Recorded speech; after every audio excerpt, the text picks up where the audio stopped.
ಆರ್ಯರು ಇಲ್ಲಿ ಬರುವಕ್ಕಿಂತ ಪೂರ್ವದಲ್ಲಿ ಬಲಾಢ್ಯರಾದವ್ರು ಯಾರಾದ್ರು ಇದ್ದಾರಪ್ಪ ಅಂದ್ರೆ ಕುರುಬರೇ ಬಲಾಢ್ಯರಾಗಿದ್ದಾರೆ. ಕೃಷಿಯನ್ನು ಜಗತ್ತಿಗೆ ಮೊಟ್ಟ ಮೊದಲನೇ ಪರಿಚಯ ಮಾಡಿಕೊಟ್ಟವ್ರು ಯಾರಾದರೂ ಇದ್ರೆ ಅದು ಕುರುಬರೇ ಮಾತ್ರ. ಯೋನಿಯ ಸಂಕೇತವನ್ನೇ ನಾವು ಪೂಜೆ ಮಾಡ್ಲಿಕ್ಕೆ ಪ್ರಾರಂಭ ಮಾಡ್ತೇವೆ, ಅದು ಯೋನಿ ಪೂಜೆ ಅಂತ ಅನಿಸ್ಬೋದು. ಜಗತ್ತಿಗೆ ಯೋನಿ ಪೂಜೆ, ಲಿಂಗ ಪೂಜೆಯನ್ನ ಯಾರಾದರೂ ಕಲಿಸಿಕೊಟ್ಟಿದ್ರೆ ಕುರುಬರು ಹೊರತಾಗಿ ಮತ್ತಾರು ಮಾಡ್ಲಿಕ್ಕೆ ಸಾಧ್ಯನೇ ಇಲ್ಲ. ಅವರ ಲಿಂಗಗಳ ಸಂಕೇತ ಅಂದ್ರೆ ಏನು?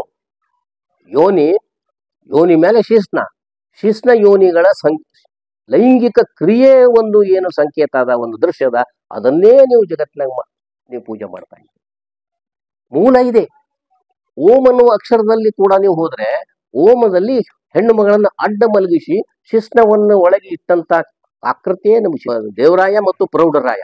ಇವರಿಬ್ಬರ ಕಾಲದಲ್ಲಿ ಕರ್ನಾಟಕ ಮೂಲೆಯಲ್ಲಿ ಇಡೀ ದಕ್ಷಿಣ ಭಾರತದಲ್ಲಿ ಇದ್ದಂತ ಎಲ್ಲಾ ಕುರುಬರ ಲೇಖಕರಿಗೆ ಅವರು ಸನ್ಮಾನ ಮಾಡಿ ಹೇಳಿದಾಗ ಎಷ್ಟೋ ನನ್ನ ಬಗ್ಗೆ ಬಹಳಷ್ಟು ಎಲ್ಲ ಎಲ್ಲೆಲ್ಲೋ ಮಾತಾಡಿದ್ರು. ಬಟ್ ಈಗ ಒಂದು 2-3 ವರ್ಷದಿಂದ ಏನ್ ಮಾಡ್ತಾ ಇದ್ದೀರಿ ನೀವು? ಏನ್ ಮಾಡ್ತಾ ಇದ್ದೀರಿ? ಅಜೀವಿಕಾದ ಪ್ರವರ್ತಕ ಮಕ್ಕಲಿ ಗೋಸಾಲ ಕುರುಬ. ಆ ಮಕ್ಕಲಿ ಗೋಸಾಲನ ಖಾಸ ಶಿಕ್ಷಣೆ ಮಹಾವೀರ, ಗುರುಗಳ ಚಕ್ರವರ್ತಿ ಅಂತ ಹೇಳಿ ಅಲ್ಲಿಗೆ ಇರುತ್ತದೆ. ಮಕ್ಕಳಿಗರು 1871 ಜನಗಣತಿಯಲ್ಲಿ ಕುರುಬರ ಪಟ್ಟಿಯಲ್ಲಿ ಎಣಿಕೆಯಾಗಿದ್ದಾರೆ ಅವರು. ಈ ವಿಷಯವನ್ನ ನಾನು ದೇವೇಗೌಡರ ಜೊತೆಗೂ ಚರ್ಚೆ ಮಾಡಿದ್ದೀನಿ. ಗ್ರೀಕ್ ನಲ್ಲಿ ಬೀರಪ್ಪನ ಪೂಜೆ ಇದೆ, ಹೆರ್ಕುಲೆಸ್.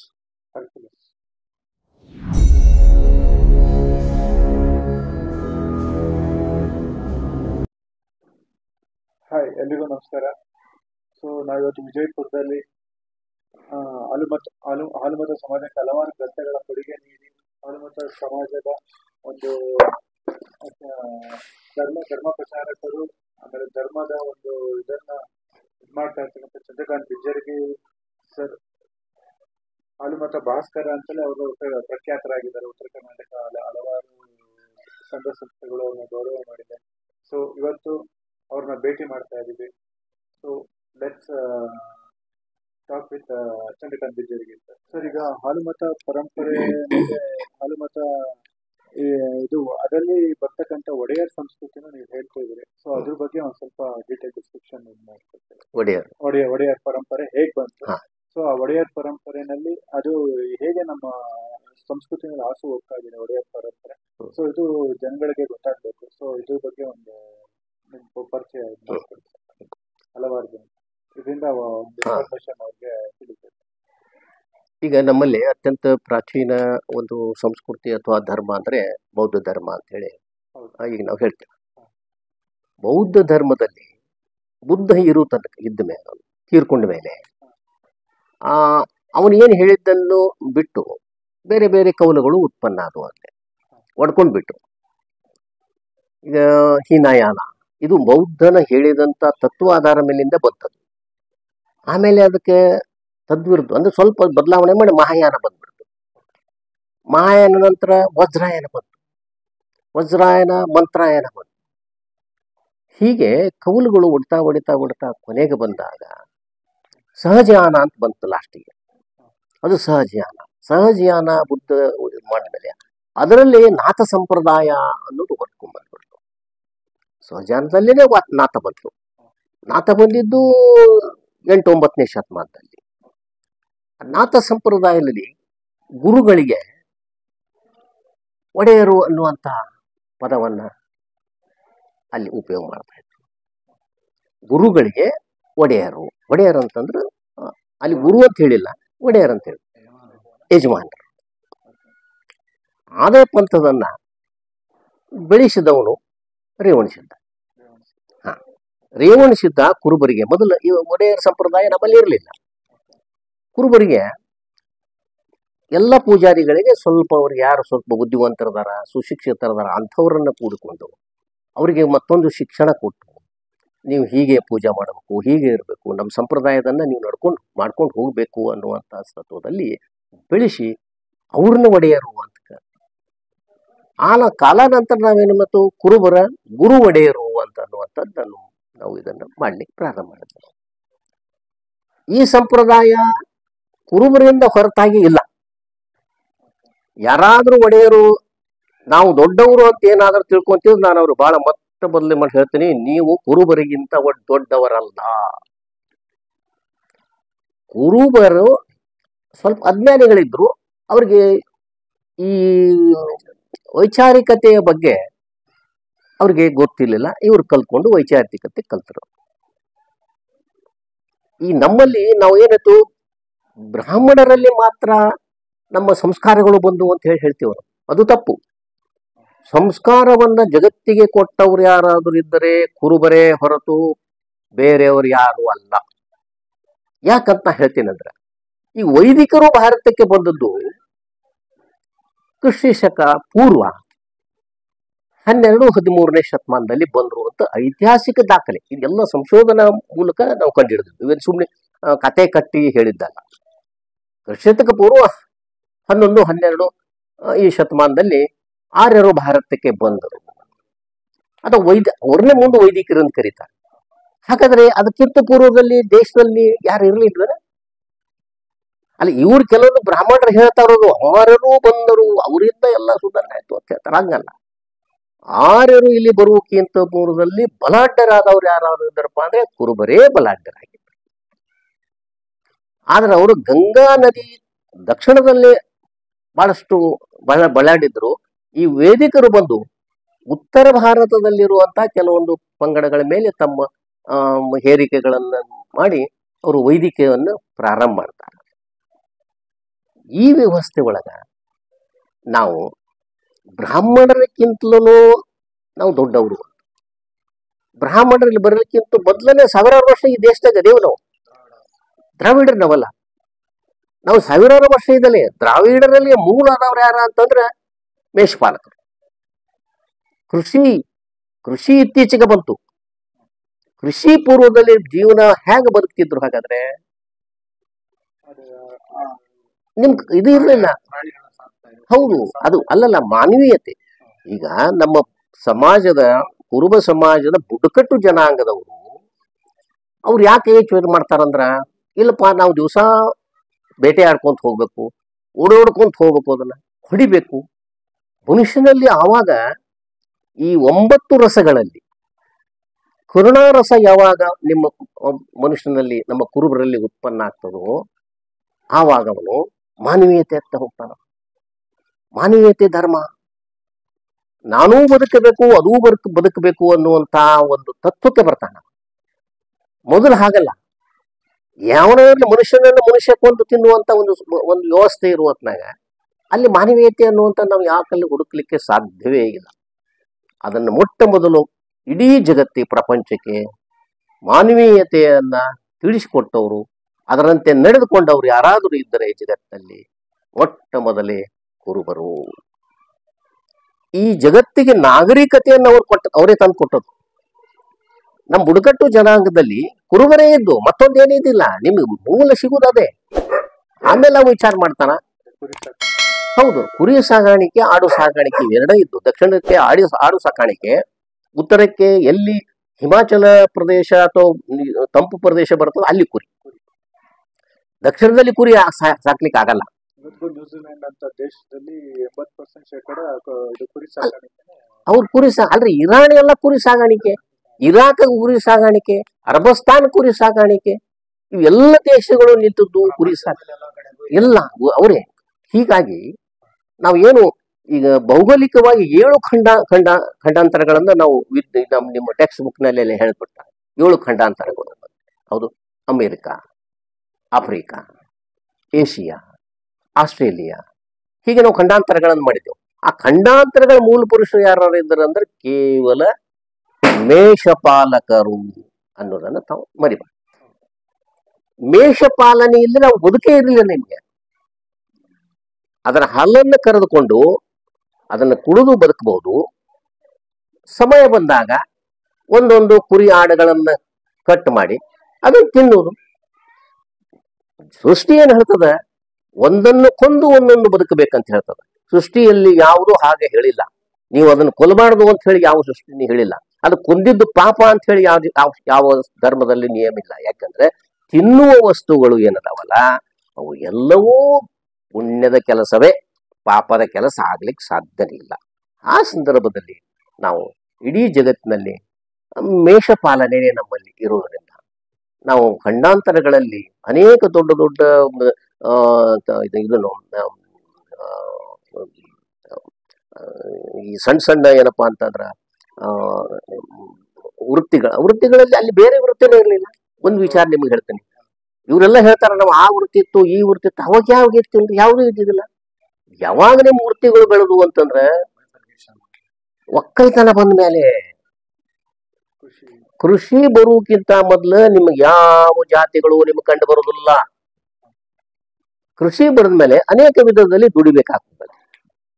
ಆದ್ರೆ ಕೃಷಿಯನ್ನು ಜಗತ್ತಿಗೆ ಮೊಟ್ಟ ಮೊದಲನೇ ಪರಿಚಯ ಮಾಡಿಕೊಟ್ಟವ್ರು ಯಾರಾದರೂ ಇದ್ರೆ ಅದು ಕುರುಬರೇ ಮಾತ್ರ. ಕುರುಬರು ಕುರಿ ಕಾಯಿಸ್ತಾ ಹೋದಾಗ ಅವರ ಹೆಂಡಂದಿರು ಮನೆಯಲ್ಲಿ ಇರ್ತಿದ್ರು. ಅವರೆಲ್ಲ ಗುಡಿಸಲುಗಳನ್ನು ಎಲ್ಲಿ ಹಾಕ್ತಿದ್ರು ಅಂದ್ರೆ ನೀರಿದ್ದ ಪ್ರದೇಶದಲ್ಲಿನೇ ಗುಡಿಸಲು ಹಾಕ್ತಿದ್ರು. ಹೀಗಾಗಿ ಅವರು ಕೆಲವೊಂದು ಆ ನೀರಿನ ದಡದಲ್ಲಿರುವಂತಹ ಜಾಗದಲ್ಲಿ ಬೀಜಗಳನ್ನು ಹಾಕಿ ಬೀಜಗಳನ್ನು ಹಾಕಿ ಅಲ್ಲಿಂದ ಅವರು ಕೃಷಿ ಪ್ರಾರಂಭ ಆಗ್ತದೆ. ಅದು ನೀರಾವರಿ ಕೃಷಿ ಅಂತ ಹೇಳ್ತೇವೆ. ಆಮೇಲೆ ಒಣ ಬೇಸಾಯ ಆಮೇಲೆ ಬದುಕ್ತದೆ. ಒಣ ಬೇಸಾಯ ಮಳೆ ಆಧಾರಿತವಾದ ಬೇಸಾಯಗಳನ್ನು ಬದುಕು ತೀರ ಇತ್ತೀಚೆಗೆ ಒಂದ್ 2-3 ಸಾವಿರ ವರ್ಷಗಳು ಇಷ್ಟೇ. ಅದಕ್ಕಿಂತಲೂ ಪೂರ್ವದಲ್ಲಿ ಒಣ ಬೇಸಾಯ ನಿಮ್ಗೆಲ್ಲೂ ಸಿಗಲ್ಲ. ಹಾಗಾಗಿ ನದಿ ತಟದಲ್ಲೇ ಬರ್ಬೇಕು. ನೀವು ಯಾಕೆ ನೈಲ್ ನದಿ ಯಾಕೆ ಇವತ್ತು ಜಗತ್ತಿಗೆ ಪ್ರಸಿದ್ಧ ಆಗ್ಲಿಕ್ಕೆ ಕಾರಣ ಅದೇ. ನೈಲ್ ನದಿ ಇವತ್ತು ಎಲ್ಲ ಈಜಿಪ್ಟ್ ಅಲ್ಲಿ ಇರುವಂತ ಜಗತ್ತಿನಲ್ಲಿ ಅತ್ಯಂತ ಉದ್ದ ಹರಿಯುವಂತ ಮತ್ತು ಆಳವಾಗಿ ಹರಿಯುವಂತ 2 ಕಾರಣಗಳದಾವೆ, ಉದ್ದ ಮತ್ತು ಆಳ. ಹೀಗಾಗೋದ್ರಿಂದ ಅದು ಅಲ್ಲಿ ಎಲ್ಲ ಪಶುಪಾಲಕರಿಂದನೇ ತುಂಬೋಗಿತ್ತು. ನೀವು ಅಮೆಜಾನ್ ಕೊಳ್ಳೆಗಳಲ್ಲಿ ನೋಡ್ರಿ, ಎಲ್ಲ ಪಶುಪಾಲನೆ ಬಿಟ್ಟು ನಿಮ್ಗೆ ಇನ್ನೊಂದಿಲ್ಲ. ಹಾಗಾಗುವುದರಿಂದ ನಾವು ಪ್ರಪಂಚದ ಮೊಟ್ಟ ಮೊದಲನೇ ನಾಗರಿಕರು ಕೂಡ ನಾವು ಕುರುಬರೇ. ಇದನ್ನ ಇವತ್ತಿನ ಜನ ಹೇಳೋದಿಲ್ಲ. ನಾವು ಇತಿಹಾಸಕ್ಕೆ ಎದಕ್ಬೇಕಾಗ್ತದ, ಇತಿಹಾಸ ನೋಡ್ಬೇಕಾಗ್ತದ. ನಿಮ್ಗ ಅವತ್ತ ಹಟ್ಟಿಗಳಲ್ಲಿ ಯಾವ ಇವತ್ತ ನಿಮ್ಗ ಇದು ಗಡಿಗೆ ಮಾಡುವಂತ ವ್ಯಕ್ತಿ ಇರ್ಲಿಲ್ಲ. ಕಟ್ಟಿಗೆಯನ್ನು ಕೊರೆದು ಇದನ್ನ ಬಂಡಿಗಳನ್ನ ಕಟ್ಟುವಂತ ಜನ ಇರಲಿಲ್ಲ. ಎಲ್ಲ ಕುರುಬನೇ ಮಾಡ್ತಿದ್ದ. ಯಾವಾಗ ಇವನ ಅವಶ್ಯಕತೆ ಹೆಚ್ಚಿಗೆ ಆತೋ ಅವಾಗ ಕುರುಬರಲ್ಲಿ ಇದ್ದವರೇ ಕೆಲವೊಂದು ಆ ವೃತ್ತಿಗೆ ಇಳಿದರು. ಈ ಬೇರೆದವ್ರೇನ ಆಕಾಶದಿಂದ ಬಂದವರಲ್ಲ. ಇವರೆಲ್ಲ ಹೆಂಗ್ ಮಾತಾಡ್ತಾರೆ ಇವತ್ತಂದ್ರ ನಾವು ಆಕಾಶದಿಂದ ಮೇಲೆ ಬಂದವರು ಅಂತ ಹೇಳಿ ಬಂದ್ಬಿಡ್ತಾರೆ. ಆಕಾಶದಿಂದ ಬರ್ಲಿಲ್ಲ. ನಿಮ್ಮ ಮೂಲ ಇರುವುದೇ ಕುರುಬರಿಂದ. ಕುರುಬರ ರಕ್ತದಿಂದನೇ ಮೂಲ ಬಂದ್ಬಿಡ್ತು ನಿಮ್ದು. ಹಾಗೆ ಇದೊಂದು ಸಂಸ್ಕೃತಿ ಏನಪ್ಪಾ ಅಂದ್ರೆ ನಮ್ಮ ಪೂಜಾರಿಗೆ ಜೊತೆಗೆ, ಪೂಜಾರಿ ಅಂದ್ರೆ ಅವಾಗ ಪೂಜಾರಿಗಿರ್ಲಿಲ್ಲ. ಇನ್ನೊಂದು ಮಾತಾಡೋದು ಹೇಳ್ತೀನಿ, ಕುರುಬರಿಗೆ ಯಾವ ಪೂಜಾರಿಗಳು ಇರಲಿಲ್ಲ. ಪೂಜಾರಿ ಅನ್ನೋ ಪದ ತಮಿಳದಿಂದ ಬಂದದ್ದು. ಪೂಚೈ, ಪೂ ಅಂದ್ರೆ ಹೂ, ಚೈ ಅಂದ್ರೆ ಇರಿಸು. ಅವಾಗ ಯಾರು ಪೂಜಾರಿಗಳಿಲ್ಲ. ಮತ್ತು ಎಲ್ಲ ನಿಮ್ದ ಗುಡಿಗಳು ಓಪನ್ ಆಗಿ ಇರ್ತಿದ್ವು, ಶಕ್ತಿ ಇರ್ತಿದ್ದಿಲ್ಲ. ಓಪನ್ ಆಗಿ ಹೂವುಗಳನ್ನ ಇರಿಸಿದ್ರೆ ಅದಕ್ಕೆ ಇದನ್ನ ಒಪ್ಸಿದ್ರೆ ಅವ್ ಪೂಜೆ ಮಾಡ, ಅದೇ ಪೂಜೆ. ಅದಕ್ಕೆ ಪೂಚೈ. ತಮಿಳಿಂದ ಬಂದದ್ದು. ಪೂ ಅಂದ್ರೆ ಹೂವು ಅದೇ ಹೂವಾಗಿಬಿಡ್ತು. ಹೀಗಾಗಿ ನಾವು ಪೂಜಾರಿಗಳು ಆ ನಂತರ ನಾವು ಗುಡಿ ಗುಂಡಾರಗಳಾದ ಮೇಲೆ ಪೂಜಾರಿಗಳಿಗೆ ಬಂದಿವರು. ಅಲ್ಲಿ ತನಕ ಇಲ್ಲ. ನಾವು ಗುಡಿ ಗುಂಡಾರಗಳನ್ನಾಗಿದ್ದು ಯಾವಾಗ? ಬುದ್ಧರ 2ನೇ ಹಂತದಲ್ಲಿ ಮಹಾಯಾನ ಪಂಥದಲ್ಲಿ ಗುಡಿಗಳು ಬಂದು. ಅಲ್ಲಿ ತನಕ ನಿಮ್ ಗುಡಿನೇ ಇಲ್ಲ. ಸಾಧಾರಣ ಮಟ್ಟಿಗೆ ಮಹಾಯಾನಕ್ಕೆ ಬಂದು, ಮಹಾನಂತರ ನೀವೇನಪ್ಪಾ ಅಂತಂದ್ರೆ ವಜ್ರಾಯನ ಅಥವಾ ನಿಮ್ ಇದಕ್ಕೆ ಬರ್ತೀರಿ ಮಂತ್ರಾಯನಕ್ಕೆ, ಅವಾಗ ಎಲ್ಲ ಗುಡಿ ದೇವರುಗಳು ಬಂದ್ಬಿಟ್ಟು ಅವಾಗ ದೇವಾಲಯಗಳ ಕಲ್ಪನೆ ನಮ್ಮಲ್ಲಿ ಬಂತು. ಅಲ್ಲಿ ತನಕ ದೇವಾಲಯ ಕಲ್ಪನೆ ಇಲ್ಲ. ಅದಕ್ಕಿಂತ ಮೊದಲು ನಾವು ಏನ್ ಮಾಡ್ತಿದ್ದೆವು ಅನ್ನುವ ಪ್ರಶ್ನೆ ಬರ್ತದೆ. ಜಗತ್ತಿಗೆ ನಾವು ಹೆಂಗ್ ಬಂದೆವು ಅನ್ನೋದನ್ನ ಕುರುಬ ಯೋಚನೆ ಮಾಡ್ತಾನೆ. ಅದು ಗೊತ್ತಿರ್ತದೆ. ಕುರಿಯಿಂದ ಮರಿಯನ್ನ ಹಡಿಸಿಕೊಳ್ಳುವುದು ಅಂದ್ರೆ ಆಕೆ ಹೆರಿಗೆ ಮಾಡ್ಕೊಳ್ಳುವುದು ತನಕ ಹಿಡ್ಕೊಂಡು ತಮ್ಮ ಹೆರಿಗೆಗಳನ್ನು ಮಾಡುವ ತನಕನೂ ಅವ್ರಿಗೆಲ್ಲ ಅನುಭವ. ಒಂದು ದೇಹ ಈ ಭೂಮಿ ಎಲ್ಲಿಂದ ಬರ್ತದ? ಯೋನಿಯ ಮುಖಾಂತರವೇ ಬರ್ತದ. ಇದು ಜಗತ್ ಸತ್ಯ. ಇದು ನಿಯಮಗಳು ಯಾರು ಸೃಷ್ಟಿ ನಿಯಮ. ಅದಕ್ಕೆ ಅವೇನಂತಾನ, ಯೋನಿಯಿಂದಲೇ ನಾವು ಹೊರಗೆ ಬಂದೇವು ಅಂತಂದ್ರೆ ನಮಗ ಯೋನಿಯೇ ನಮಗ ಪೂಜನೀಯವಾದದ್ದು. ಅದಕ್ಕೆ ಮೊಟ್ಟ ಮೊದಲ ಇಡೀ ಪ್ರಪಂಚದಲ್ಲಿ ಪ್ರಾರಂಭ ಆಗಿದ್ದು ಸಂಕೇತದ ರೂಪದಲ್ಲಿ. ನಾವು ಅಲ್ಲಿ ಮಾನವ ರೂಪಿಯ ವಿಗ್ರಹಗಳನ್ನು ನಾವು ಕಾಣೋದಿಲ್ಲ. ಯೋನಿಯ ಸಂಕೇತವನ್ನೇ ನಾವು ಪೂಜೆ ಮಾಡ್ಲಿಕ್ಕೆ ಪ್ರಾರಂಭ ಮಾಡ್ತೇವೆ. ಅದು ಯೋನಿ ಪೂಜೆ ಅಂತ ಅನಿಸ್ಕೊತೇವೆ. ಜಗತ್ತಿಗೆ ಯೋನಿ ಪೂಜೆ, ಲಿಂಗ ಪೂಜೆಯನ್ನ ಯಾರಾದರೂ ಕಲಿಸಿಕೊಟ್ಟಿದ್ರೆ ಕುರುಬರು ಹೊರತಾಗಿ ಮತ್ತಾರು ಮಾಡ್ಲಿಕ್ಕೆ ಸಾಧ್ಯನೇ ಇಲ್ಲ. ಇವರೆಲ್ಲ ಸುಮ್ಮನೆ ಏನು ಹೇಳ್ತಾರ, ಲಿಂಗ ನಾವು ತಂದೆವು, ಬಸವಣ್ಣ ತಂದು ಎಲ್ಲ ಬಸವಣ್ಣ ಎಲ್ಲಿ ಜಗತ್ತಿನಲ್ಲಿ ಲಿಂಗ ಪೂಜೆಗಳದಾವ. ನಾನು ಅದಕ್ಕೆ ಶಿವನ ಲಿಂಗ ಅಂತ ಒಂದು ಬುಕ್ ಬರ್ದೇನೆ. ನಾನು ಜಗತ್ತಿನಲ್ಲಿರುವಂತ ಲಿಂಗ ಪೂಜೆಯ ಮಂದಿರಗಳ ವಿಗ್ರಹಗಳನ್ನು ಹಾಕಿದ್ದೇನೆ ಅದ್ರಾಗ. ಲಿಂಗ ಅಂತಂದ್ರೆ ನಮ್ಮ ಶಿಸ್ನ ಮತ್ತು ನಮ್ಮ ಯೋನಿ, ಇವು ಎರಡೂ ಸೇರಿದಾಗ ಸೃಷ್ಟಿ ಆಗತ್ತೆ. ಇವೆರಡೂ ಸೇರ್ಲಿಲ್ಲ ಅಂದ್ರೆ ಜಗತ್ ಸೃಷ್ಟಿ ಆಗೋದಿಲ್ಲ. ಆದ್ರಿಂದ ಜಗತ್ತಿನೊಳಗೆ ಏನ ಮಾಡ್ತಿರ್ಬೇಕಾದ. ಇವತ್ತು ನೀವು ಶೈವರು ಅಂತ ತಿಳ್ಕೊಡ್ರಿ, ಇವ್ರು ಶೈವರು ಅಂತ ತಿಳ್ಕೊಡ್ರಿ, ಇವತ್ತು ಯಾರ ಹೇಳ್ಕೊಡ್ರಿ ಲಿಂಗಾಯತ್ ಅಂತ ಹೇಳ್ಕೊಂಡು ನೀವೇನು ಪೂಜೆ ಮಾಡ್ತಾ ಇದ್ದೀರಿ? ಯೋನಿ ಬಟ್ಟಲು ಮೇಲೆ ಶಿಸ್ನವನ್ನ ಇದ್ದಂತ ಒಂದು ಸಂಭೋಗದ ಸ್ಥಿತಿಯನ್ನ ಮಾತ್ರ ನೀವು ಸಂಕೇತವಾಗಿ ಸ್ವೀಕಾರ ಮಾಡಿದಿರಿ. ಸಾವಿರ ಲಿಂಗಗಳ ಸಂಕೇತ ಅಂದ್ರೆ ಏನು? ಯೋನಿ ಮೇಲೆ ಶಿಸ್ನ ಯೋನಿಗಳ ಲೈಂಗಿಕ ಕ್ರಿಯೆ ಒಂದು ಏನು ಸಂಕೇತ ಅದ, ಒಂದು ದೃಶ್ಯ ಅದ, ಅದನ್ನೇ ನೀವು ಜಗತ್ತಿನಾಗ ನೀವು ಪೂಜೆ ಮಾಡ್ತಾ ಇದ್ದೀರಿ. ಮೂಲ ಇದೆ. ಓಂ ಅನ್ನುವ ಅಕ್ಷರದಲ್ಲಿ ಕೂಡ ನೀವು ಹೋದ್ರೆ ಓಮದಲ್ಲಿ ಹೆಣ್ಣು ಮಗಳನ್ನ ಅಡ್ಡ ಮಲಗಿಸಿ ಶಿಸ್ನವನ್ನು ಒಳಗೆ ಇಟ್ಟಂತ ಆಕೃತಿಯೇ ನಮಗೆ ಸಿಗ್ತದೆ. ಇವರೆಲ್ಲ ಓಂ ಓಂ ಓಂ ಅಂತ ಹೇಳ್ಕೊಂಡ ಅಲ್ರಿ, ಅಲ್ಲಿ ಏನ್ ಓಂ ಅಲ್ಲ, ಅದು ಆಕೃತಿ ಅದ, ಅದು ಅಕ್ಷರ ಅಲ್ಲ. ಇವರೆಲ್ಲ ಏನ್ ತಿಳ್ಕೊಂಡು ಓಂ ಅಂತ ಅಕ್ಷರ ಅಂತ ತಿಳ್ಕೊಂಡು ಬೀಜಾಕ್ಷರ ಅಂತ ಹೇಳ್ತಾರ. ಇಲ್ಲ, ಅದು ಸಂಕೇತ. ಅದನ್ನೇ ನಾವು ಅದನ್ನ ಜಗತ್ತಿಗೆ ಏನಾದ್ರೂ ಹೇಳ್ಕೊಂಡು ಕೂದಪ್ಪ ಅಂದ್ರೆ ದೈವಿ ಕಲ್ಪನವನ್ನ ನಮ್ಮ ಜಗತ್ತಿನಲ್ಲಿ ಯಾರಾದ್ರೂ ಕೊಟ್ಟಿದ್ರಪ್ಪ ಅಂದ್ರೆ ಕೇವಲ ಪಶುಪಾಲಕರು. ಆಮೇಲೆ ಇವರೇನ್ ಮಾಡ್ತಾರ, ಸ್ವಲ್ಪ ಕಾಲ ನಂತರ ಬ್ರಹ್ಮ ವಿಷ್ಣು ಮಹೇಶ್ವರನ ಸೃಷ್ಟಿ ಮಾಡ್ತಾರೆ ಇವರೆಲ್ಲ. ಈ ಸೃಷ್ಟಿ ಆದ್ರೂ ಕೂಡ ಶಿಸ್ನ ಪೂಜೆ ಮತ್ತು ಯೋನಿ ಪೂಜೆ ಜಗತ್ತಿನೊಳಗೆ ಸುಮಾರು 60-70 ಸಾವಿರ ವರ್ಷಗಳಿಂದ ಇದೆ. ಇದಕ್ಕೆ ದಾಖಲೆ ನನ್ನ ಶಿವನ ಲಿಂಗ ಇದರಲ್ಲಿ ನಾನು ದಾಖಲೆಗಳನ್ನು ಕೊಟ್ಟಿದ್ದೀನಿ, ಪಿಕ್ಚರ್ಗಳನ್ನು ಕೊಟ್ಟಿದ್ದೀನಿ. ಇಷ್ಟು ಮಾಡಿದ ಮೇಲೆ ಇದು ಶಿವನ ಲಿಂಗ ಅಂದ್ರೆ ನಾವು ಏನಪ್ಪಾ ಅಂದ್ರೆ ಶಿವನದೇ ಲಿಂಗ ಅಂತ ತಿಳ್ಕೊಂಡು ನಾವು ನಮ್ಮ ಸೃಷ್ಟಿಯನ್ನ ಎಲ್ಲಿಂದ ಪ್ರಾರಂಭ ಆಗ್ತೋ ಅದನ್ನ ಪೂಜೆ ನಮ್ಮಲ್ಲಿ ನಡೀತದೆ. ಇದ್ರ ಹೊರತಾಗಿ ಆಮೇಲೆ ಅದನ್ನ ಮುಂದಿನ ನಡೀತದೆ. ಅದಕ್ಕೆ ಈ ಒಡೆಯರು ಅಂತ ನೋಡಿದ್ರೆ ನಮ್ಮ ಸಂಸ್ಕಾರಗಳನ್ನ ನೀಟಾಗಿ ಮಾಡಿಕೊಡುವ ಸಲುವಾಗಿ ನಾವು ಅದನ್ನ ಹುಟ್ಟಿದಾಗ ಏನ್ ಮಾಡ್ಬೇಕು, ಬಸುರಿದ್ದಾಗ ಏನ್ ಮಾಡ್ಬೇಕು, ಆಮೇಲೆ ಅವನಿಗೆ ಹೆಸರಿಡುವುದ್ನಾಗ ಏನ್ ಮಾಡ್ಬೇಕು, ಇದನ್ನೆಲ್ಲ ನಾ ಧರ್ಮ ಗ್ರಂಥದಲ್ಲಿ ಬಹಳಷ್ಟು ಕ್ಲಿಯರ್ ಆಗಿ ಹೇಳಿದ್ದೀನಿ. ಆದ್ರೆ ಇವೆಲ್ಲ ಏನದ ಸಂಸ್ಕಾರಗಳು ಕುರುಬರದು ಮಾತ್ರ, ಬ್ರಾಹ್ಮಣರದ ಅಲ್ಲ. ಅವ್ರು ಬಂದದ್ದೇ ನಿಮಗೆ ಇವತ್ತು ಕ್ರಿಸ್ತ ಪೂರ್ವ 12ರ ನಂತರ. ಅದಕ್ಕಿಂತ ಪೂರ್ವ ಸಂಸ್ಕಾರಗಳಿದ್ದು. ಇವ್ರೇನ್ ಮಾಡಿದ್ರು, ಬರೀಲಿಕ್ಕೆ ಇರ್ಲಿಕ್ಕೆ ಬರ್ತಿದ್ರಲ್ಲ, ನಮ್ಮ ಮೇಲೆ ಹೇರ್ಕೊಂಡು ನಾವೇ ಎಲ್ಲ ಮಾಡಿದೆವು ಅಂತ. ಈಗ ಜನವಾರ ಬಗ್ಗೆ ನಾನು ಹೇಳಿದ್ದೇನೆ. ಜನವಾರ ಬಂದಿದ್ದೆ, ಈಗ ನಾನು ಹಾಕೊಂಡಿದ್ದಲ್ಲ ಇದ್ರ ಮೇಲಿಂದ ಉಣ್ಣೆಯ ಒಂದು ವಸ್ತ್ರವನ್ನ ನಾವು ಕಟ್ಕೊಳ್ತಾ ಇದ್ರು. ಅದನ್ನೇ ಕಾಲಾಂತರ ಜನವಾರ ಮಾಡ್ಕೊಟ್ಟಾರೆ ಇಷ್ಟೇ. ನಾನು ಈ ಗ್ರಂಥದಲ್ಲಿ ಬಹಳಷ್ಟು ಎಲ್ಲ ಸರಿಯಾಗಿ ಯಾಕೆ ಬಂತು ಕಾರಣಗಳಂತ. ಅದಕ್ಕೆ ನಾವು ಪ್ರತಿಯೊಂದಕ್ಕೂ ಬ್ರಾಹ್ಮಣರಿಗೆ ಅಟ್ಯಾಚ್ಮೆಂಟ್ ಆಗ್ಬಾರ್ದು. ವಸ್ತ್ರ ಪ್ರತಿಯೊಂದು ಸಮಾಜದವರು ಮೊದಲು ಉಪಯೋಗಿಸ್ತಾ ಇದ್ದೀವಿ ನಾವು. ಈಗ ಸ್ವಲ್ಪ ಕಡಿಮೆ ಆಗಿದೆ. ಅಲ್ಲ, ಯಾಕಾಗಿದೆ ಅಂದ್ರೆ ನಮ್ಮದು ನಾವೇನಾಗ್ಲಿ ಕಟ್ಟಿದ್ದೀವಿ, ಬಾಡಿಗೆ ಜನರ ಜೊತೆಗೆ ಬೇಡ ಹತ್ತಿಬಿಟ್ಟಿವಿ. ಅಲ್ಲದವ್ರನ್ನ ನಾವೆಲ್ಲ ತಗೊಂಡು ಹೋಗ್ತೇವೆ. ಈಗ ಇವತ್ತಿನ ಭಾರತ ದೇಶದಲ್ಲೆಲ್ಲ ಜಗತ್ತಿನಲ್ಲಿರುವಂತ ಎಲ್ಲಾ ಧರ್ಮಗಳು ಕುರುಬರಿಂದಲೇ ಸೃಷ್ಟಿಯಾಗಿದ್ದು. ಕುರುಬರೇ ಈ ಧರ್ಮ ಗ್ರಂಥಗಳೆಲ್ಲ ಕುರುಬರೇ ಬರೆಸಿದ್ದು. ಇವ್ರೇನು ಇವತ್ತು ಹೇಳ್ತಿರಲ್ಲ, ಮೊಹಮ್ಮದ್ ಪೈಗಂಬರ್ ಕುರುಬ, ಯೇಸು ಕ್ರಿಸ್ತ ಕುರುಬ, ಮುಸಾ ಕುರುಬ, ಎಷ್ಟರಲ್ಲಿ ಇವರೆಲ್ಲರೂ ಕುರುಬರೇ ಅದಾರ. ಈ ಧರ್ಮ ಗ್ರಂಥಕರ್ತರು ಕೂಡ ಎಲ್ಲ ಕುರುಬರೇ ಅದಾರ. ಆದ್ರೆ ಇವ್ರಿಗೆ ನಿಮ್ಮನ್ನು ಮರೆಸಿಬಿಟ್ಟಾರೆ, ಬೆಳಕಿಸ ಆಗಲ್ಲ. ಅದಕ್ಕೆ ನಾವು ಏನಾಗಿದ್ವು, ಅಶಿಕ್ಷಿತರಾದೇವು, ನಾವು ಮೌಢ್ರೆ ಅದೇವು. ಇನ್ನೊಬ್ರು ಹೇಳುವುದನ್ನ ನಾವು ಕೇಳ್ಕೊಂತ ಬಂದೇವು. ನಾವು 14-15ನೇ ಶತಮಾನದಲ್ಲಿ ಎಲ್ಲ ಬಹಳ ಪ್ರಫುಲ್ಲ ಆಗಿದ್ದು. ಯಾಕಂತಂದ್ರೆ ವಿಜಯನಗರ ಸಾಮ್ರಾಜ್ಯದ ಪ್ರಥಮ ಪ್ರೌಢರಾಯ ದೇವರಾಯ ಮತ್ತು ಪ್ರೌಢರಾಯ ಇವರಿಬ್ಬರ ಕಾಲದಲ್ಲಿ ಕರ್ನಾಟಕ ಮೂಲೆಯಲ್ಲಿ ಇಡೀ ದಕ್ಷಿಣ ಭಾರತದಲ್ಲಿ ಇದ್ದಂತ ಎಲ್ಲಾ ಕುರುಬರ ಲೇಖಕರಿಗೆ ಅವರು ಸನ್ಮಾನ ಮಾಡಿದ್ರು, ಮಹತ್ವ ಕೊಟ್ಟರು. ಹೀಗಾಗಿ ಅವ್ರ ಗ್ರಂಥಗಳನ್ನು ಬರು ನೋಡ್ರಿ, ಎಷ್ಟು ಗ್ರಂಥಗಳದಾವಲ್ಲ. ಈ ವೀರಶೈವರು ನಮ್ಮವ್ರು ಅಂತ ಏನ್ ಹೇಳ್ಕೊತಾರಲ್ಲ, ಅವೆಲ್ಲ ಕುರುಬರು ಬರ್ದೈತಿ. ಅಲ್ಲ ಅವರು ಇದನ್ನ ನಮ್ಮದು ಅಂತ ಅದನ್ನ ಬಿಂಬಿಸ್ಕೊಂಡ್ರೆ ಅಷ್ಟೇ. ಕೃತಿ ಚೌರ್ಯ ಮಾಡಿದ್ರು. ಹಾ, ಕೃತಿ ಚೌರ್ಯ ಅದು ಮಾಡಿದ್ರು. ನಾವು ಅದನ್ನ ನಂಬಿಟ್ಟೆವು.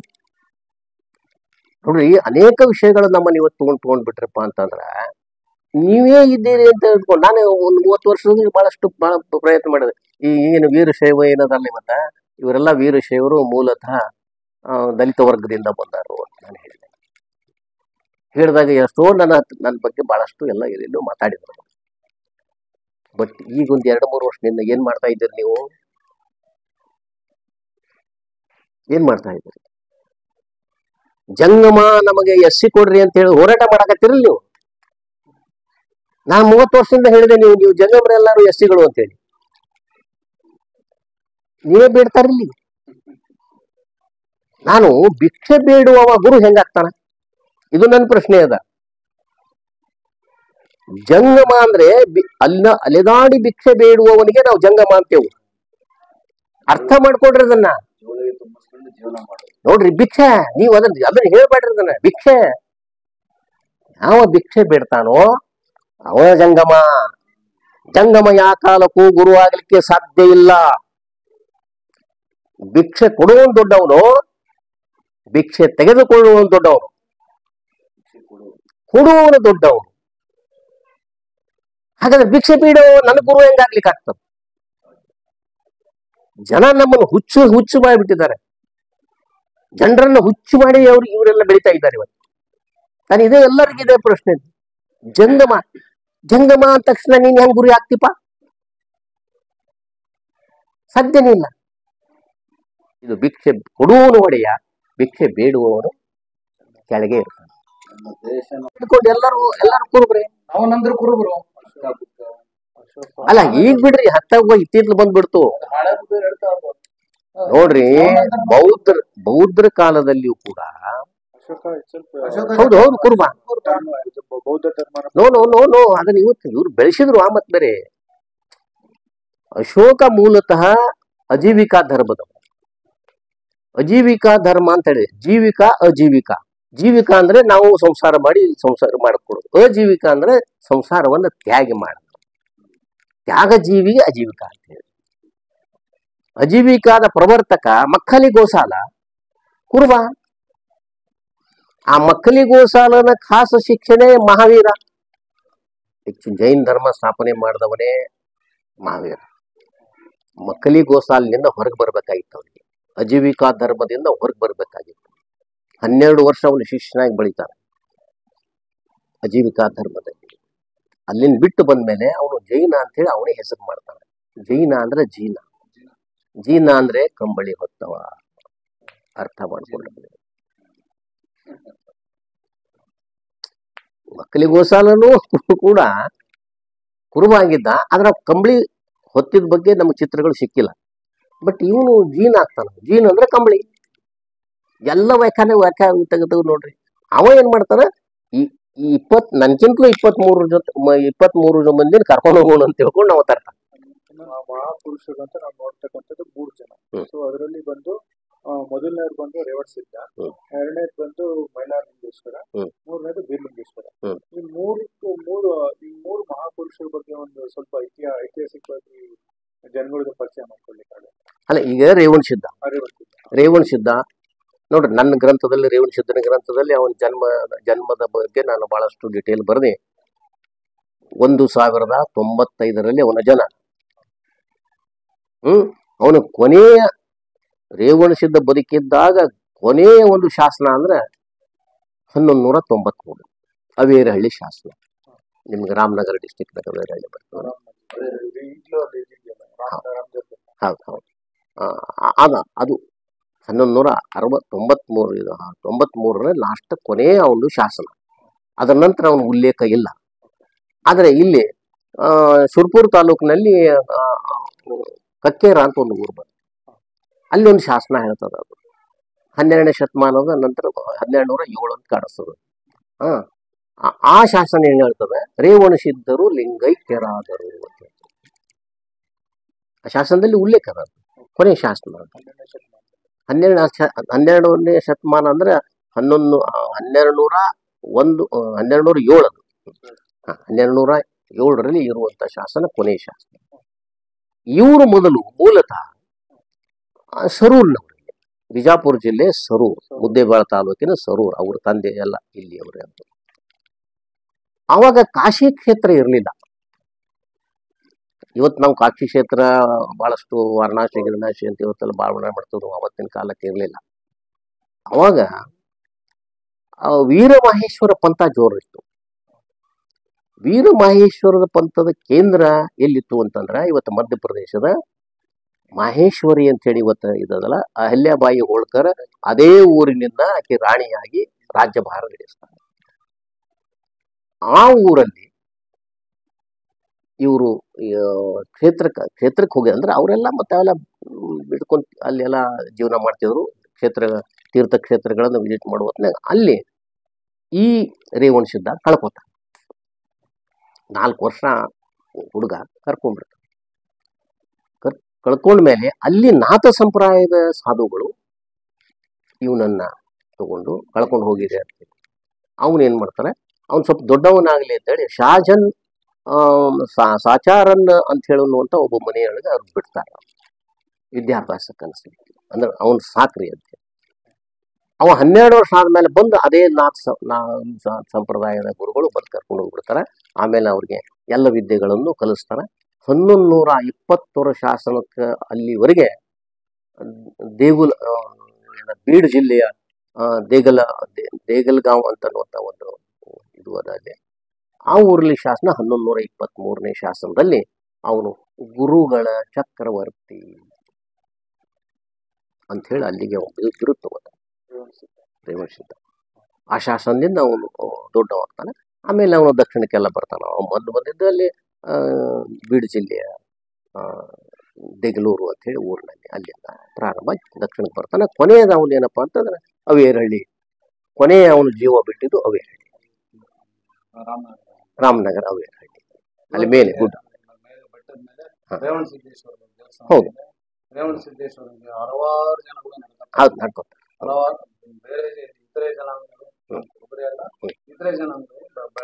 ಒಂದ್ ಮಾತು ಹೇಳ್ತಾರೆ, ಇತರೆ ಜನ ನೀವೇನ್ ಬಾಯಿ ತೆಗಿತಾರಲ್ಲ ಅವ್ರ ಮೂಲತಃ ಕುರುಬರೇ. ಇದು ಇತರೆ ಜನ ಶಬ್ದನೇ ಇಲ್ಲ. ಈಗ ಒಕ್ಕಲಿಗರ ಬಗ್ಗೆ ಹೇಳ್ಬಿಡ್ತೀನಿ ನಿಮ್ಗ. ಒಕ್ಕಲಿಗರು 1871ರ ಜನಗಣತಿಯಲ್ಲಿ ಕುರುಬರ ಪಟ್ಟಿಯಲ್ಲಿ ಎಣಿಕೆ ಆಗಿದಾರ ಅವರು. ಇವ್ರು ಆಮೇಲೆ 1950 ನಂತರ ಇವರೆಲ್ಲ ತಾವು ಸಪರೇಟ್ ಆಗಿ ನಾವು ಒಕ್ಕಲಿಗ ಅಂತೇಳಿ ಸಪರೇಟ್ ಕೊಡ್ರಿ ಅಂತ ಸಪರೇಟ್ ಆಗಿದಾರ.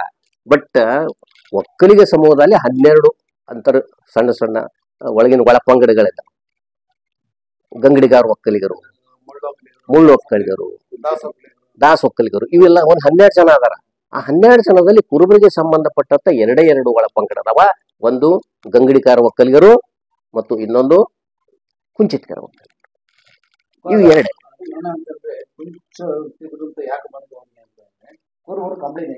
ಕರೆಕ್ಟ್ ಅದೇ ಕುಂಚ ಹೊಡಿದ್ರು, ಹೆಲ್ಪ್ ಮಾಡುದು.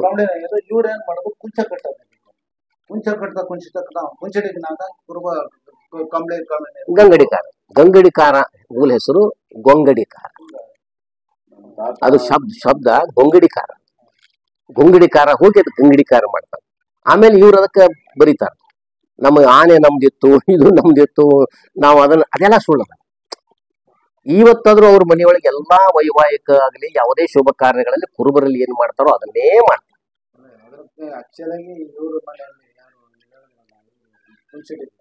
ಅವರು ನಮಗೆ ಕಂಬಳಿ ಹಾಕಿ ಗರಿಕಂಬಳಿಗೆ ಗದ್ದಿಗೆ ಹಾಕಿ, ಹೌದೌದು, ಆ ಗದ್ದಿಗೆ ಹಾಕಿ ಗದ್ದಿಗೆ ಪೂಜೆ ಮಾಡಿ ಆ ನಂತರ ಅವರು ಮದುವೆಗಳಲ್ಲಿ ಶಾಸ್ತ್ರೋಕ್ತವಾಗಿ ಅಲ್ಲಿಂದ ಮುಂದಕ್ಕೆ ಸ್ಟಾರ್ಟ್ ಆಗ್ತದೆ. ಏನಿಲ್ಲ ರೀ, ಇವ್ರು ಕುರುಬರೇ. ಅವರು ನಿಮ್ಮಲ್ಲಿಯವರಲ್ಲ, ದಕ್ಷಿಣದವರಲ್ಲ. ಅವರೆಲ್ಲ ಬಿಜಾಪುರ, ಧಾರವಾಡ, ಬೆಳಗಾವ ಏರಿಯಾದವರು, ಕಂಬಳಿನೇಕಾರರು. ಶಹಾಜಿ ಯಾವಾಗ ಬೆಂಗಳೂರಿನ ಜಹಗೀರಿ ಬರ್ತದ ಅವ್ರಿಗೆ, ಶಹಾಜಿ ಛತ್ರಪತಿ ಶಿವಾಜಿ ತಂದೆಗೆ ಜಹಗಿರಿ ಬರ್ತದ. ಅವಾಗ ಅಲ್ಲಿ ನೇಕಾರರು ಕೊರತೆ ಇರ್ತದ. ಅವ ಇಲ್ಲಿಂದ ಎಲ್ಲರನ್ನು ಕರ್ಕೊಂಡು ಹೋಗ್ಬಿಟ್ಟ. ಅವ್ರ್ಯಾರ ಅಲ್ಲಿಯವರೆಲ್ಲ ಮೂಲ ಉಣ್ಣೆ ನೇಕಾರರೆಲ್ಲ ಇಲ್ಲಿಂದ ಹೋದ್ರು. ಮುಂದೆ ಎಲ್ಲಿ ತನಕ ಉಣ್ಣೆ ನೇಕಾರರು ಪ್ರಸಿದ್ಧಿಯಲ್ಲಿದ್ರು ಅಂದ್ರೆ ಬಿನ್ನಿ ಮಿಲ್ ಪ್ರಾರಂಭ ಆಗುವ ತನಕನೂ ಬಹಳಷ್ಟು ಹಣವಂತರಾಗಿದ್ರು. ಸಿಕ್ಕಾಪಟ್ಟೆ ಹಣವಂತರು. ಬಿನ್ನಿ ಮಿಲ್ ಆದ ತಕ್ಷಣ ನೋಡ್ರಿ, ಇವರು 8 ದಿವಸಕ್ಕೆ 1 ಕಂಬಳಿ ನೇಯ್ತಿದ್ರು. ಹೌದಾ? ಬಿನ್ನಿ ಮಿಲ್ ಕೂಡ ದಿವಸಕ್ಕೆ 1000 ಕಂಬಳಿ ತಯಾರಾಗ್ಲಿಕ್ಕತ್ತು. ಅವಾಗ ಇವ್ರ ಉದ್ಯೋಗ ಕಡಿಮೆ ಆಯ್ತು. ಆ ಉದ್ಯೋಗ ಕಡಿಮೆ ಆದ್ಮೇಲೆ ಏನ್ ಹಣ ಗಳಿಸಿದ್ರು ಅದರಿಂದ ಗದ್ದೆ ತಗೊಂಡ್ರು. ಆ ಗದ್ದೆ ತಗೊಂಡ್ಮೇಲೆ ನಾವು ಒಕ್ಕಲಿಗರ ಅಂತ ಹೇಳ್ಕೊಂಡ್ರಿ. ಇವ್ರು ಅಷ್ಟೇ ಕುರುಬರು ಅಂತ ಹೇಳ್ಕೊಳ್ಳೋದು ನಾಚಿಗೆ ಬಂತು ಇವ್ರಿಗೆ. ನಾನು ಇದನ್ನ ಒಂದೇ ಅಲ್ಲ, ನಾನು ಈ ವಿಷಯವನ್ನ ನಾನು ದೇವೇಗೌಡರ ಜೊತೆಗೂ ಚರ್ಚೆ ಮಾಡಿದ್ದೀನಿ. ನಾನು ಸುಮ್ಮನೆ ಅಲ್ಲ, ನಾನು ಬುಕ್ ನಲ್ಲಿ ಬರ್ದಿದ್ದೀನಿ. ಅಲ್ಲ ನಾನು ಅದೇ ಹೇಳ್ತೀನಿ. ನೋಡ್ರಿ, ಅವ್ರು ಉಣ್ಣೆ ನೇಕಾರ ಕುರುಬರು. ನಾನು ಅವ್ರ ಜೊತೆಗೆ ಮಾತಾಡಿನಿ, ಕುಮಾರಸ್ವಾಮಿ ಜೋಡಿ ಮಾತಾಡಿದೀನಿ. ಅಲ್ರಿ ಎಲ್ಲ ನೀವೆಲ್ಲ ಉಣ್ಣೆ ನೇಕಾರ ಕುರುಬರು ನಮ್ದು ಏನಾರು ಹೇಳ್ತಿರಲ್ಲ ನೀವು. ನಿಮ್ದು ಯಾರ, ನಿಮ್ ದೇವ್ರು ಯಾರು? ಕುರುಬರ ದೇವ್ರು ಎಲ್ಲ ನೀವು ಅನ್ಕೊಂಡಲ್ಲ. ನೀವು ದೊಡ್ಡವರನ್ನು ಸಲುವಾಗಿ ಕುರುಬರನ್ನು ತುಳಿಬಾಡ್ರಿ ಅಂತ ನನ್ನ ವಿಚಾರ. ನನ್ನ ಅಷ್ಟೇನು ಹೇಳಮ್ಮ, ನೀವು ದೊಡ್ಡವರಾಗ್ರಿ, ನಮ್ಮ ಬೆತ್ತಲ್ಲಿ ಯಾರಿಗೆ ಹೇಳ್ತೀನಿ, ನೀವು ದೊಡ್ಡವರಾಗ್ರಿ. ಆದ್ರ ನಮ್ಮನ್ನ ತುಳಿದು ನಮ್ಮ ಹೆಗಲ್ ಮೇಲೆ ನಿಂತ್ಕೊಂಡು ನೀವು ದೊಡ್ಡವರಾಗ್ಬೇಡ್ರಿ. ಇದು ನನ್ನ ಪ್ರಶ್ನೆ. ನೀವು ನಿಮ್ ಸಾಮರ್ಥ್ಯದಲ್ಲಿ ದೊಡ್ಡವರಾಗ್ರಿ, ನಿಮ್ ಸಾಮರ್ಥ್ಯದಿಂದ ದೊಡ್ಡವರಾಗ್ರಿ, ಬೇಡ ಅನ್ನಂಗಿಲ್ಲ. ಆದ್ರೆ ನೀವೇನ್ ಮಾಡ್ತಾ ಇದ್ರಿ? ಕುರುಬರ ಹೆಗಲ್ ಮೇಲೆ ನಿಂತು ನಾನು ದೊಡ್ಡವಾಗ್ತಾ ಇದ್ದೆ. ಅದು ಆಗ್ಬಾರ್ದು. ಮುಂದ್ ಮುಗೀತು. ಹೇಳಿ. ಹಾ, ಬೀರಲಿಂಗೇಶ್ವರ ಅಂತ ಇವತ್ತ ಲಿಂಗದ ಅದ್ರ ಬಗ್ಗೆ ಪ್ರಭಾವದ ಮೇಲೆ ಬೀರನ ಜೊತೆಗೆ ಲಿಂಗ ಹತ್ಕೊಂತಿದ್ರು. ಬೀರಪ್ಪನ ತಂದೆ ನಾವು ಭರಮ. ನಾವು ಸಾಮಾನ್ಯವಾಗಿ ಬ್ರಹ್ಮ ಅಂತ ಹೇಳಿಬಿಡ್ತೇವೆ. ಬ್ರಹ್ಮ ಅಲ್ಲ. ಪಾಲಿ ಭಾಷೆಯಲ್ಲಿ ಒತ್ತಕ್ಷಗಳಿಲ್ಲ. ಪಾಲಿ ಭಾಷೆ ಈ ದೇಶದಲ್ಲಿ ಸುಮಾರು 10,000 ವರ್ಷಗಳಿಂದ ಚಾಲ್ತಿಯಲ್ಲಿ. 10,000 ವರ್ಷ. ಪಾಲಿ ಭಾಷೆ ಅಂದ್ರೆ ಪಾಲರ ಭಾಷೆ. ಪಾಲರ ಭಾಷೆ ಅಂದ್ರೆ ಕುರುಬರ ಭಾಷೆ. ಪಾಲ್ ಅಂದ್ರೆ ಕುರುಬರ. ಕುರುಬರು ಆಡುವ ಅವರು ಜನಾಂಗದವರು ಮಾಡಿಕೊಳ್ಳುವಂತ ಭಾಷೆಯೇ ಪಾಲ್ ಭಾಷೆ. ಅದು ಭರಮ ನಂತರ ಬೀರ ಬರ್ತದೆ. ಉತ್ತರ ಪ್ರದೇಶದಲ್ಲಿ ಇವತ್ತು ನಮ್ಮನ್ನ ಪಾಲ್ ಅಂತಾನೆ ಹೌದು, ಪಾಲೇನೆ. ಪಲ್ಲವರು ಅಲ್ಲಿಂದ ಕುರುಬರೇ. ಇದೊಂದು ಜನರಿಗೆ ಗೊತ್ತಿಲ್ಲ. ಇತಿಹಾಸಕಾರ ಏನ್ ಬರ್ತಾರೆ ಇರಲ್ಲ, ಬೇರೆ ಬೇರೆ ಜನಾಂಗದವ್ರು ಇಟ್ಕೊಂಡು ತಿರುಚಿ ಬಿಡ್ತಾರೆ. ಬಹಳಷ್ಟು ಮಂದಿ ವೈಸ್ ಚಾನ್ಸಲರೇ ತಲೆ ಬರ ಅಂತ ತಿದ್ದು ಬಿಟ್ರ. ನನ್ನ ಬುಕ್ ನಲ್ಲಿ ಭಾಳ ಬರ್ದಿನಿ. ನಾನು ಯಾವ್ಯಾವ ತಿದ್ದಿತಾನ ಏನಿಂತಾನ ಅವ್ನು ನಾಳೆ ಬರ ಎಲ್ಲ ಸಿಗ ಬರ್ಬಿಟ್ಟಿನ. ನೀವು ತಿದ್ದು ಬಿಟ್ಟ ಮೇಲೆ ಒಂದ್ ಜನಾಂಗ ನಂತರ 2ನೇ ಜನಾಂಗ ಅದೇ ಸತ್ಯ ತಿಳ್ಕೊಂಡ್ಬಿಡ್ತದ. ಹಾಗಾಗಿ ಬೀರಪ್ಪನ ಇತಿಹಾಸ ಎಲ್ಲಿ ಹೋಗ್ತದಂದ್ರ ಕ್ರಿಸ್ತಿ ಶತಕ 6ರು ಭಾರತಕ್ಕೆ ಬರುವ ಪೂರ್ವದಲ್ಲಿ ಬೀರಪ್ಪ ಸಿಗ್ತಾನೆ. ಶಿವನ ಇನ್ನೊಂದು ಅಂಶ ಅಂತ ಅಲ್ಲ, ಇವ್ರು ಸುಮ್ಮನೆ ಆಮೇಲೆ ಶಿವನ ಹುಟ್ಟಿಲ್ಲ. ನೀವು ಅದನ್ನ ಬಿಟ್ಟು ಬಿಡ್ರಿ. ಶಿವ ಅನ್ನೋ ವ್ಯಕ್ತಿನ ಹುಟ್ಟಿಲ್ಲ. ನಾವು ಸುಮ್ಮನೆ ಕಲ್ಪನೆ ಇವ್ರು ಶಿವಾರ, ಇವ್ರು ಬ್ರಹ್ಮಪ್ಪ, ಅವೆಲ್ಲ ಕಲ್ಪಿತ ಕಥೆಗಳು, ಅವೆಲ್ಲ ಪುರಾಣದ ಕಥೆಗಳು. ಈಗ ಈ ಭಾರತಕ್ಕೆ ವೈದಿಕರು ಬರೋಕ್ಕಿಂತ ಪೂರ್ವದಲ್ಲಿ ಭರಮ ಚಂದ್ರಗಿರಿಯ ದೊಡ್ಡ ರಾಜ. ಚಂದ್ರಗಿರಿ ಎಲ್ಲದ ಇವತ್ತಂದ್ರ ಹಿಮಾಚಲ ಪ್ರದೇಶದ ಉತ್ತರ, ಕಾಶ್ಮೀರದ ಪೂರ್ವದಲ್ಲಿ ಇರುವಂತ ಏನೊಂದು ಪ್ರದೇಶ ಅದೋ ಅದಕ್ಕೆ ನಾವು ಚಂದ್ರಗಿರಿ ರಾಜ್ಯ ಅಂತ ಹೇಳ್ತೇವೆ. ಸಿಂಧ್ ನದಿಗೆ ವೇದಗಳಲ್ಲಿ ಇರುವಂತ ಹೆಸರು ಪರುಷ್ಣಿ. ಪರುಷ್ಣಿ ಅಂದ್ರೆ ಉಣ್ಣೆ ನದಿ ಅಂತ ಹೆಸರಿದೆ ಸಿಂಧ್ ನದಿಗೆ. ನಾ ಹೇಳ್ತಾ ಇಲ್ಲ, ನೀವು ವೇದಗಳಲ್ಲೆಲ್ಲ ಹುಡ್ಕೋರಿ, ಅದ್ರ ಹೆಸರೇ ಪರುಷ್ಣಿ. ಆ ಪರುಷ್ಣಿಗೆ ಇರುವಂತ ಇವತ್ತು ರಾವಿ ಅಂತ ಏನ್ ಕರಿತೀವ, ಆ ರಾವಿ ಕರೆಯುವಂತ ನದಿನೇ ಚಂದ್ರಭಾಗ. ಚಂದ್ರಭಾಗ ದಡದಲ್ಲಿ ಕಟ್ಟಿದಂತಹ ಒಂದು ರಾಜ್ಯ ಏನಿತ್ತು ಅದು ಚಂದ್ರಗಿರಿ. ಆ ರಾಜ್ಯದ ಇರುವುದನಾಗ ನಾವು ಬೀರಪ್ಪನ ಇತಿಹಾಸಕ್ಕೆ ಹೋಗ್ಬಿಟ್ರೆ ನಾವು 3200 ವರ್ಷಗಳ ಹಿಂದೆ ಹೋಗ್ಬೇಕು. ಆಮೇಲೆ ಗ್ರೀಕ್ನಲ್ಲಿ ಬೀರಪ್ಪನ ಪೂಜೆ ಇದೆ. ಏನಂತ ಇದು ಮಾಡ್ತಾರೆ ಇವತ್ತು? ಹೆರ್ಕುಲೆಸ್. ಹರ್ಕ್ಯುಲಸ್. ಹೆರ್ಕುಲೆಸ್ ಏನದಲ್ಲ ಬೀರಪ್ಪನೇ. ಹೀರೋ ಅದು ಇಂಗ್ಲಿಷ್ನಾಗ ಹೀರೋ. ಹೆರ್ಕುಲೆಸ್ ಹರ್ಕ್ಯುಲಸ್. ಗ್ರೀಕ್ ಭಾಷಾದಲ್ಲಿ ಬರ್ತದೆ. ಸೈಕಲ್ ಇದೆಲ್ಲ ಬರ್ತದೆ. ಹೌದು ಹೌದು, ಸೈಕಲ್ ಬರ್ತದಲ್ಲ. ವಾರಿಯರ್ ಅವನೇ ವಾರಿಯರ್. ಈಗ ಹೇಳ್ತಾ ಇರೋದು ವಾರಿಯರ್. ಇದು ಅವನೇ ಬೀರಪ್ಪ ಅಂತ ಅಲ್ಲಿ ಪೂಜೆ ಮಾಡ್ತಾರ ಅವ್ರು. ಹಾ, ಇಲ್ಲಿ ಬೀರಪ್ಪ, ಬೀರ ವೀರ, ಅಲ್ಲಿ ಹರ್ಕ್ಯುಲಸ್ ಹೀರೋ. ಇಂಗ್ಲಿಷ್ ನಲ್ಲಿ ಹೀರೋ ಅಂತಾರ, ಆ ಗ್ರೀಕ್ ಭಾಷೆಯಲ್ಲಿ ಹರ್ಕ್ಯುಲಸ್ ಅಂತಾರ. ವೀರಭದ್ರನ ಸ್ಥಾಪನೆ ಯಾವಾಗ ಆಗ್ತದಂದ್ರೆ ಈ ಕುರುಬರೆಲ್ಲ ಪಟ್ಟಣ ಸೇರ್ತಾರ. ಕುರುಬರು ಪಟ್ಟಣ ಸೇರಿದ್ಮೇಲೆ ಏಪ್ಪ ಕುರುಬರದು ಹಳೇದು ಬೀರಪ್ಪನ ನಾವ್ಯಾಕೆ ಪೂಜೆ ಮಾಡೋನು? ಬೀರಪ್ಪನನ್ನ ವೀರಭದ್ರನನ್ನಾಗಿ ರೂಪಾಂತರ ಮಾಡಿದ್ರು. ಆದ್ರೂ ಕೂಡ ಬೀರಪ್ಪನ ಮಂದಿರದಲ್ಲಿ ಏನೇನು ಇರ್ತಾವೋ ಬೀರಪ್ಪಗೆ ಸಂಬಂಧಪಟ್ಟಿದ್ದು ಎಲ್ಲನೂ ಅಲ್ಲಿ ಇರ್ತಾವ. ಯಾಕಿರ್ತಾವ? ಏನಾಯ್ತು? ವಿರೋಧ ಮಾಡಿದ್ರು ಹಿಂದಗಡೆ. ವೀರಭದ್ರನ ನಾವು ಸಪ್ರೇಟ್ ನಾವು ಕುರುಬರ ಅಲ್ಲ ಅಂತ ಅನ್ನುವಂತ ಪ್ರಶ್ನೆ ಬಂದಾಗ ಅವ್ನು ವಿರೋಧ ಮಾಡ್ತಾರ. ಜನ ವಿರೋಧ ಮಾಡಿದಾಗ ಈ ಜನ ಏನ್ ಮಾಡ್ತಾರ, ಉಲ್ಪ ಕಿರಿಕಿರಿ ಬೇಡ ಅಂತೇಳಿ ಒಂದು ಟಗರಿನ ಮೂರ್ತಿ ತಂದು ಅಲ್ಲಿ ಇಡ್ತಾರೆ. ಅದಕ್ಕೆ ಇವ್ರ ಕಥೆ ಏನ್ ಕೇಳ್ತಾರ, ಕಡದ್ರು ಮಾಡಿದ್ರು ಎಲ್ಲ ಸುಳ್ಳು. ಇವೆಲ್ಲ ಕಂಪ್ಲೀಟ್. ಈಗ ನಾವು ಕುರುಬರು ಇವತ್ತು ಏನ್ ಕಲಿಬೇಕಾಗಿತ್ತು ಅಂದ್ರೆ ಪೌರಾಣಿಕ ಕಥೆಗಳನ್ನ ನಾವು ನಂಬಬಾರ್ದು. ಪ್ರತಿಯೊಂದು ಪ್ರಶ್ನೆ ಮಾಡ್ಬೇಕು. ನಾವು ಪ್ರಶ್ನೆ ಮಾಡೋದಿಲ್ಲ. ಹಾ, ಅದು ಆಗ್ಬಾರ್ದು. ಅಲ್ಲೇ ನಾವು ಫೇಲ್ ಆಗಿದ್ದು, ಅಲ್ಲೇ ನಾವು ಎಲ್ಲ ಹಾಳಾಗಿದ್ದು. ಶಿವ ಮ್ಯಾಲಿಂದ ಹಿಂಗ್ ಬರ್ಲಿಕ್ಕತ್ತಾನ ಅಂದ್ರೆ ಹೂನೇ ಅಂತಿರ್ಲಿ. ಅಲ್ರಿ ಇವೆಲ್ಲ ಚಲನಚಿತ್ರಗಳಲ್ಲಿ ಇವೆಲ್ಲ ಆತ. ನಾನು ಅದನ್ನ ಕೇಳ್ತೀನಿ ಅವ್ರಿಗೆ, ಹೌದಪ್ಪ ನೀನು ಶಿವ ಅಂತಾಗ್ಲಿ ಯಾವನೇ ದೇವರಾಗ್ಲಿ ಮ್ಯಾಲಿಂದ ಬಂದ ಅಂತ ಹೇಳ್ಕೊಂಡ್ರು ಕೂಡ ಕೊಟ್ಟಂದ್ರೆ ಇವತ್ತು ಹೆಲಿಕಾಪ್ಟರ್ ಮೇಲೆ ಮತ್ತು ವಿಮಾನದಲ್ಲಿ ಮ್ಯಾಲಿಂದ ಕೆಳಗೆ ಬರ್ತಾರಲ್ಲ, ಮತ್ತೆ ಇವ್ರ್ಯಾಕೆ ದೇವ್ರ ಅನ್ನೋದ್ರಲ್ಲಿ? ಪುಷ್ಪಕ ವಿಮಾನ ಅಲ್ಲಿ ಪುಷ್ಪಕ ವಿಮಾನ ಇರ್ಬೋದು ಆಗಿನ ಕಾಲಕ್ಕೆ. ನೋಡ್ರಿ, ಟೆಕ್ನಾಲಜಿ ಬೇರೆ ಬೇರೆ ಇದರಲ್ಲಿ ಕಾಲದಲ್ಲಿ ಬೇರೆ ಬೇರೆ ರೀತಿ ಇರುತ್ತೆ.